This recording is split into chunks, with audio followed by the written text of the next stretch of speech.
yes, and start.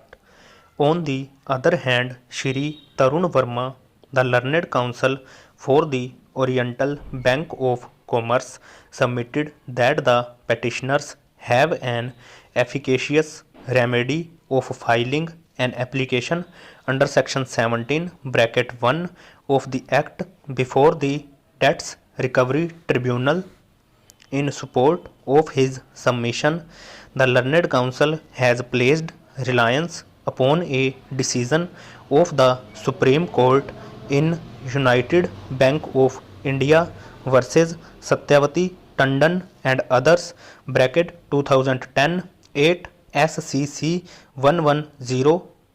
It was urged that after the declaration of the account of the borrower as NPA, the bank has already filed a suit before the tribunal for recovery of its amount, and that the tribunal has also issued an interim order restraining the borrower from alienating the properties, including the properties which is sought to be released through the present writ petition.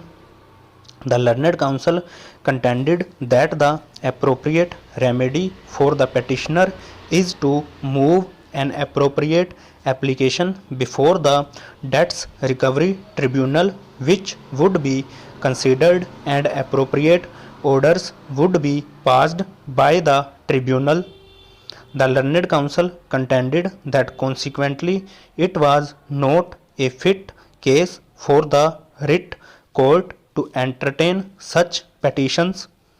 The Learned Counsel submitted that the concurrence given by the Oriental Bank of Commerce for a release of the property of petitioner number 1 was subject to fulfillment of certain terms and conditions at the time when the account of the borrower was standard and regular, but during the consideration of the matter, the borrower did not maintain financial discipline and the account of the borrower became NPA.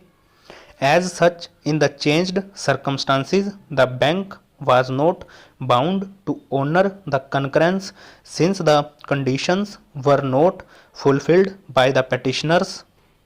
The Learned Counsel submitted that the borrower has failed to maintain the financial discipline and have made no effort to regularize the account, and consequently the request for substitution of the mortgaged properties could not be acceded to. The Learned Counsel further submitted that the account of the borrower was declared NPA as per the Reserve Bank of India guidelines, and since the borrower did not make any effort to regularize its accounts, proceedings under the Act was initiated. The Learned Counsel contended that a valid notice under section 13 bracket 2 of the Act has been issued, and the objection of the borrowers and other guarantors were considered and rejected under section 13 bracket 3a of the Act, and only thereafter a notice under section 13 bracket 4 of the Act was issued, and now an application for recovery of the amount has been filed under section 19 of the Recovery of Debts Due to Banks and Financial Institutions Act 1993. The Learned Counsel submitted that the plea of the petitioners that the respondent's bank had wrongly declared the account of the borrower as NPA is misconceived,